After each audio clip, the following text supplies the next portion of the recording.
ବସନ୍ତୁ ନାହିଁ।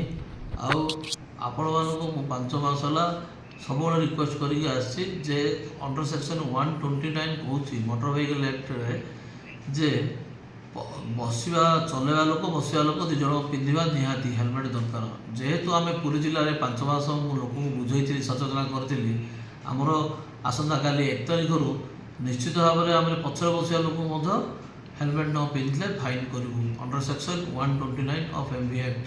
ସେଥିପାଇଁ ମୋର ସମସ୍ତଙ୍କୁ ନିବେଦନ, ଆପଣମାନେ ନିଶ୍ଚିତ ଭାବରେ ଜିଲ୍ଲା ପ୍ରଶାସନ, ପୁଲିସ ପ୍ରଶାସନ କଥା ମାନି ନିଶ୍ଚିତ ଭାବରେ ଆଗାମୀ ଦିନରେ ସମସ୍ତେ କେମିତି ସଡ଼କ ଦୁର୍ଘଟଣାରୁ ବଞ୍ଚିବା, କେମିତି ରକ୍ଷା ପାଇବା, ଏଇଟା ହେଉଛି ଆମର ମୌଳିକ କର୍ତ୍ତବ୍ୟ।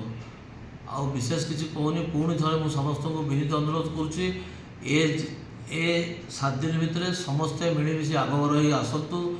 ଜିଲ୍ଲାପାଳ SPଙ୍କ ବାର୍ତ୍ତା ସମସ୍ତେ ମାନିବା, ସମସ୍ତେ ପୁରୀ ଜିଲ୍ଲାକୁ ଆମେ ଓଡ଼ିଶାର 1 ନମ୍ବର ଜିଲ୍ଲା ଭାବେ ପରିଗଣିତ କରିପାରିବା। ଜୟ ଜଗନ୍ନାଥ। ଧନ୍ୟବାଦ।